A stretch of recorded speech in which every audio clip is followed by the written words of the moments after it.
Elle dit: la gloire est bannie d'Israël, car l'arche de Dieu est prise. 1 Samuel 4, 22. Lorsque Salomon eut achevé de prier, le feu descendit du ciel et consuma l'holocauste et les sacrifices. Et la gloire de l'Éternel remplit la maison. 2 Chroniques 7, 1.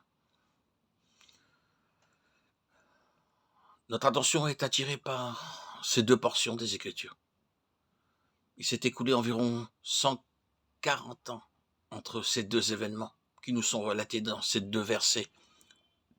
Dans 1 Samuel 4, 22, il nous est dit que la gloire de Dieu s'est retirée. Mais dans 2 Chroniques 7, 1, il est dit que cette gloire qui avait été enlevée était revenue. Le premier événement était le départ de la gloire. Ce fut une journée triste, la journée la plus malheureuse, la plus misérable pour le peuple. Mais le deuxième événement, qui est le retour de cette gloire, signifiait la journée la plus heureuse pour tout le peuple. Entre ces deux événements, il s'est écoulé environ 140 années.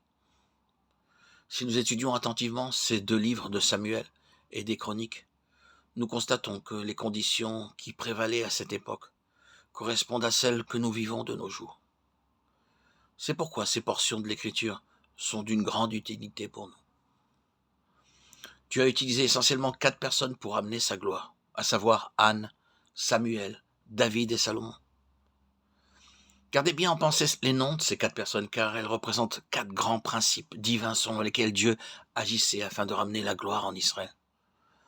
Et tout ce que Dieu donne, tout ce qu'il fait, le sera selon ces principes divins, dont il exige qu'ils soient respectés pour que son dessein s'accomplisse.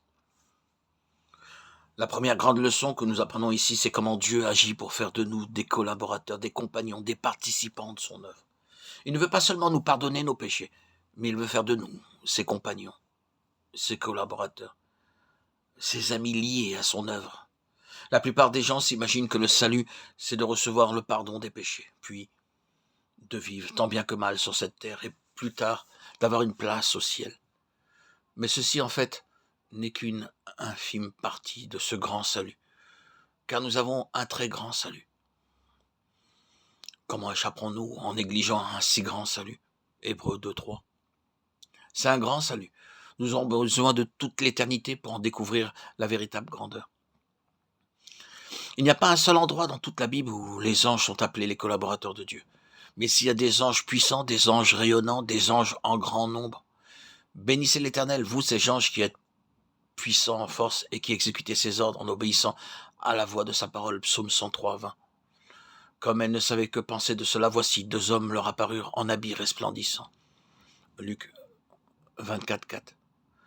Je regardai et j'entendis la voix de beaucoup d'anges autour du trône, et des êtres vivants et des vieillards, et leur nombre était des myriades et des milliers de milliers. Apocalypse 5, 11. Il y a des anges puissants, et tous ces anges obéissent à la parole de Dieu, à sa voix. Ils agissent en vue du plaisir de Dieu. Il y a aussi des anges rayonnants, il y a beaucoup d'anges. Cependant, nous ne lisons nulle part dans la Bible qu'ils sont appelés compagnons, collaborateurs de Dieu. Dieu a envoyé des anges à l'occasion de la naissance du Seigneur Jésus. Il a envoyé des anges lors de la résurrection du Seigneur Jésus. Cependant, ils ne sont jamais appelés collaborateurs de Dieu. Ils restent des esprits subalternes, des esprits serviteurs.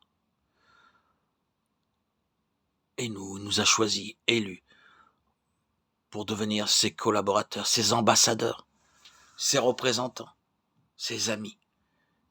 Quel insigne honneur, quelle merveille que le Seigneur Jésus a fait dans nos vies, de nous avoir